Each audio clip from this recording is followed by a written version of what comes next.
مسلمانوں کی تاریخ کا ایک ایسا بھی دربار تھا جس میں جبر کا عالم چھایا ہوا تھا۔ فرد واحد کی حکومت تھی، جو انکار کرتا اسے شدید عتاب اور ظلم کا سامنا کرنا پڑتا، اس پر عرصہ حیات تنگ کر دیا جاتا۔ بادشاہ کے نزدیک اسلام کی اپنی ہی ایک توجیہ تھی۔ اکثر بڑے بڑے علماء، محدثین اور صاحبان فکر، لالچ اور دھونس سے مہر بلب تھے۔ عوام کو یہ کہہ کر چپ کرا دیا جاتا کہ بادشاہ بھی تو مسلمان ہے، وہ تمہارا بادشاہ ہی نہیں خلیفہ بھی ہے، تم سے زیادہ اللہ نے اس کو تکریم عطا کی ہے، وہ حرم میں داخل ہوتا ہے تو اس کا دروازہ کھل جاتا ہے۔ وہ رسول اکرم صلی اللہ علیہ وسلم کے چچا اور جد امجد کے حوالے سے آج بھی سید الانبیاء کے دربار پر حاضری دے تو تجھ کو احتشام سے بلایا جاتا ہے۔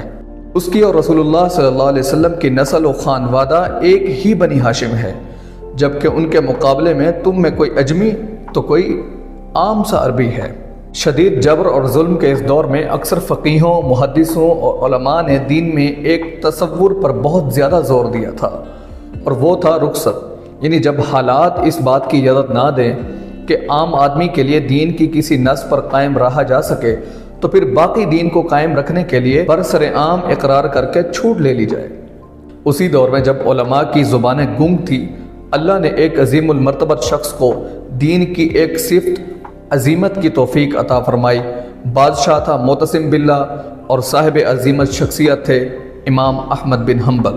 بادشاہ کے حکم پر ان کی مشقیں اس زور سے کس دی گئیں کہ ہاتھ بازو سے اکھڑ گیا، پھر اسی اکھڑے ہوئے ہاتھوں پر 70 کوڑوں کی ضربیں لگائی گئی، 4 وزنی بیڑیوں کا بوجھ پاؤں میں، اور اس پر کوڑے اتنے شدید کہ صرف 2 ضربیں لگا کر جلاد پیچھے ہٹ جاتا اور نیا تازہ دم جلاد بلا لیا جاتا۔ اس حالت میں اس مرد حر سے کہا گیا کہ بغیر کسی مدد کے اونٹ پر سوار ہوں تاکہ تمہیں ترتوس کے قید خانے لے جایا جائے۔ قید خانے کے تنگ و تاریک کمرے میں علماء کی ایک جماعت ان سے ملنے گئی اور رسول خدا صلی اللہ علیہ وسلم کی وہ حدیث سنائی جس کے مطابق جان کے خوف سے چپ رہنے کی اجازت دے دی گئی۔ امام نے فوراً ان علماء سے سوال کیا کہ تمہارا اس حدیث مبارک میں کیا خیال ہے؟ جب صحابہ اکرام نے رسول اللہ صلی اللہ علیہ وسلم سے مظالم کی شکایت کی تو آپ صلی اللہ علیہ وسلم نے فرمایا، تم سے پہلے ایسے لوگ بھی تھے جن کے سروں پر آرا چلایا جاتا تھا، ان کے جسم کو لکڑی کی طرح چیر دیا جاتا تھا، مگر وہ حق سے کبھی بھی پیچھے نہیں ہٹتے تھے۔ یہ سب علماء جو امام احمد بن حنبل کو سمجھانے آئے تھے اس لمحے دربار میں موجود ہوا کرتے تھے جب انہیں کوڑے لگانے کا حکم صادر ہوتا۔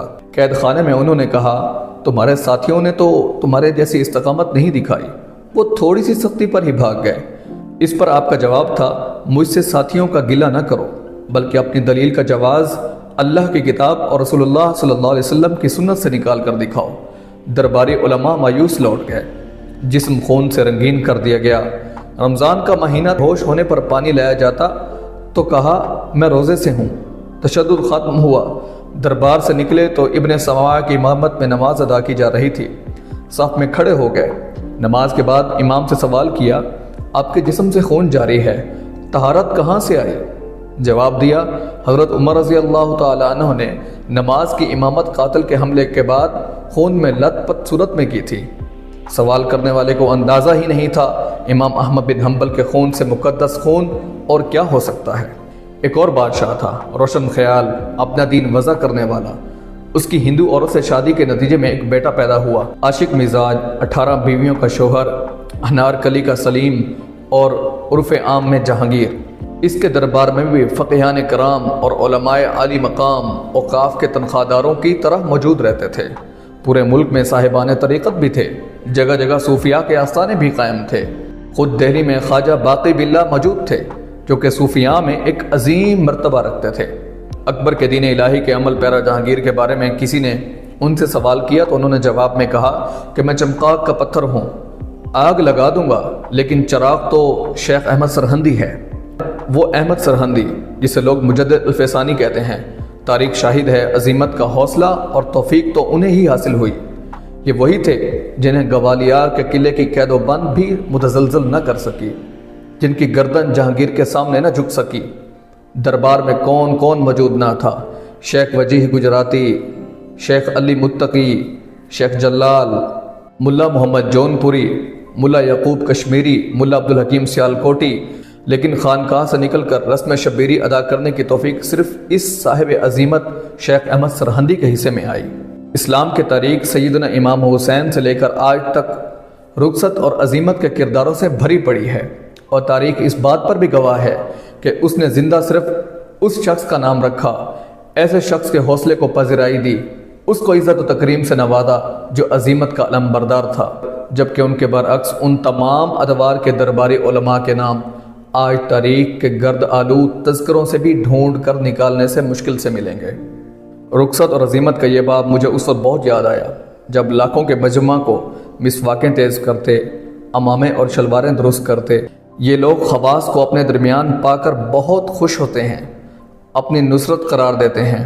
جب میں رنگ برنگے قمقموں، سجی سجائی معطر محفلوں اور خوش الہان نعت خوانوں کی لے پر سر دھنتے نوٹوں کی بارش کرتے لاکھوں کے ہجوم کو دیکھتا ہوں، مجھے یہ صاحبان عظیمت اس لمحے بہت یاد آتے ہیں جب سرکاری سطح پر علماء و مشائخ کی کانفرنس منعقد ہوتی ہے۔ وزارتوں، سفارتوں اور گورنریوں کے لیے بھاگتے ہوئے علماء کو دیکھ کر تاریخ کے یہ روشن کردار میری نظروں میں اور بھی محترم ہو جاتے ہیں۔